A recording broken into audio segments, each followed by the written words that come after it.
Hey, what's up guys? My name's Jared. Welcome to my channel. Today we're going to be talking about the Volkswagen, a little bit about the Honda, and then about the Nissan. So let's get into it. So first of all, we'll talk about the Land Cruiser. Oh, hey, look who it is. Walter. Walter! What's up, buddy? Say hi, Walter. Everybody's been missing you and asking about you. Okay, so you'll notice the Land Cruiser is no longer in the garage. If you watched my last video, you would have seen that I pulled that number 6 piston out. Hey, Walter. And sure enough, the ring was broken, and that's what scratched the cylinder. So I've pulled the engine off the frame. I've got it loaded up in the Jeep, and tomorrow I'm going to take it to a machine shop to see if it can be repaired. I'm pretty sure it can. I think they can bore it out 20 over. And then I can get new pistons and rings, and I'll definitely replace all the bearings, the crank bearings and things like that, and I'll let them determine whether or not the crank has to be turned down. Walter, do not pee on that tire. This car was outside for a long time, so I'm sure the neighbor's dogs have peed on it. Anyways, so I'm in the process of trying to rebuild that engine. That is the plan now for the Land Cruiser. So I've got some of the parts over here, the fuel injection stuff, and I've put the frame out of the garage so I can work on some other stuff while I'm waiting. So that's the Land Cruiser. So today I've been working on the Beetle again, which has been outside under a tarp for months. I finally got some new windows for the rear. I went with these pop-out windows, which will be a lot nicer, and they were much easier to install since I'm doing it single-handed. So I got that in. Excuse me, and then I've been working on the door. So I think I've mentioned this before, but I bought a kit of seals, like rubber seals, and it's every single seal for the entire car. So I've got all the little seals that go around the door handle, all the window seals, all the door seals. Every piece of rubber on the car came in this kit. It wasn't even very expensive. But so now I'm going through the process of replacing the rubber seals around this this window, and then I've also got the seals for here and the door, and I've got all the trim pieces to go around here. So I'm basically just doing this entire door, everything to it. And then I have the door panels over here.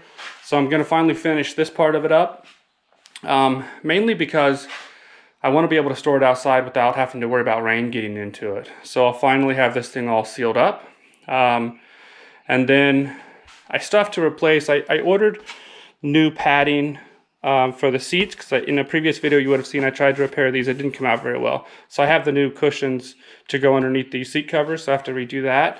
But then I still have to do the dash and finish up a few things in here, like mount the visors and the rearview mirror, and get the correct shifter in there and cut the hole in the carpet for the shifter.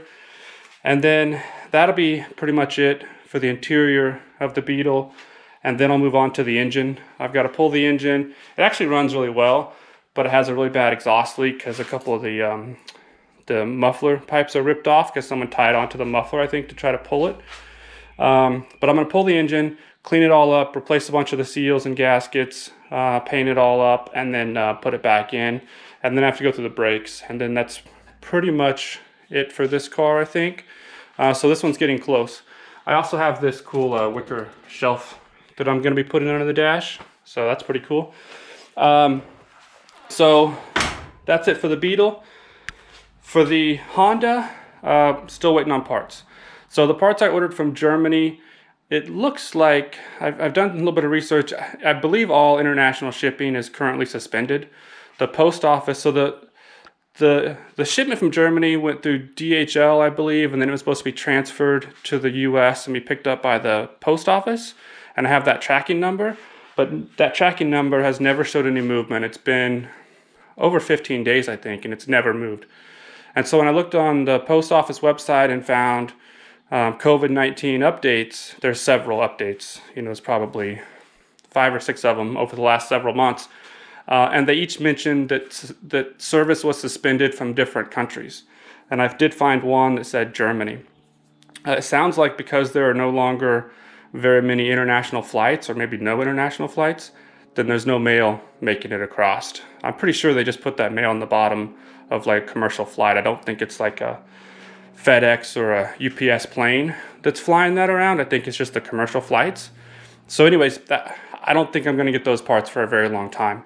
I am trying to source the main brake parts that I need, and I'm most likely just going to put the engine back in as it is.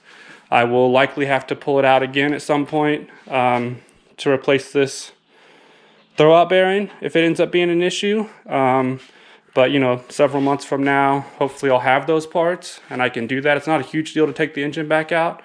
I actually even kind of like, after running it a little bit, kind of pulling it apart to a certain extent again, just to kind of see how everything's doing. But so I think I'm probably just going to put this engine and transmission back in as I've got it. Now all of the parts like these rubber parts that I want to replace, I won't have those maybe for a couple months. So maybe I'll drive it a little bit, test drive it a little bit with the parts I have, or maybe I'll just get it to run and then wait on the rest of the parts.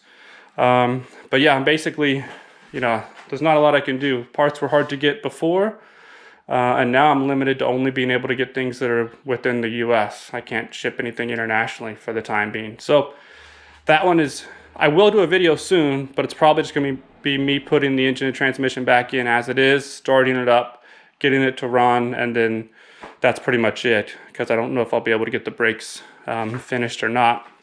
But okay, so that's the Honda. The big news on the Nissan, on the Bushmaster, is that I finally have the engine for it. I also got the additional wheels that I was waiting on. So I'm going to get those mounted up in the next day or two, because I've had the tires for a while. But so this engine, I found it on Facebook. It was very difficult to convince the guy to sell it to me because it was out of state. He thought I was a scam, and it was a whole process, and I way overpaid for it. But this is supposed to have been a rebuilt engine, and it looked kind of rough when I got it, but after cleaning it up a little bit, it does look pretty good. And I pulled the valve cover off, and it looks perfect under there. It looks brand new. So I do think it has been rebuilt. I mean, you can see gasket sealer coming out of the seam, so it's definitely been taken apart, and obviously it's been painted. But so I do believe so far that this probably actually has been rebuilt, which is great. For that, if it is rebuilt and it runs well, then I probably paid what it was worth. If there's any issue with it at all, I way overpaid for sure, because with shipping I have way too much in that thing. But it's here, and I've been going through all the parts that came with the truck, and I have almost everything I need. I'm missing this metal bracket that attaches to the motor mount and then to the frame, and I'm also missing the mount. This is where the air conditioner compressor goes. This truck has air conditioning. I'm missing the mount for the air conditioner, so I'm trying to locate those two pieces, and then I've obviously got to clean this thing up and start putting all the parts that I have on it. But I'm really close. I have almost everything I need for this. I've ordered a bunch of stuff for it. New clutch, new starter, new alternator, basically anything that could cause me any problems, I've just bought new. So hopefully this thing's going to go in here, and then I'll finally be able to move this thing. I love this truck. I love the way that it looks. Hopefully it'll be fun to drive, but I really don't care at this point. I just want it to move. This space is the best space to work on cars, especially during the summer. As it gets warmer, this is an awesome place. You got a nice breeze. I can work on stuff out here. It's crazy hot in the garage. So this thing needs to move. It's been parked here for months. It's been taking up a very prime space in my work area. So I'm ready for it to move, and hopefully it will soon. But let's see, that's pretty much it for the Nissan. Just come back in here real quick for the better lighting. But yeah, so that's pretty much it for this video. Again, guys, if you haven't already subscribed, please consider doing so. But everyone that has, I really appreciate it. I appreciate you guys for watching the videos and all the comments you make. So keep it up. And until next time, I'll see you later. Bye.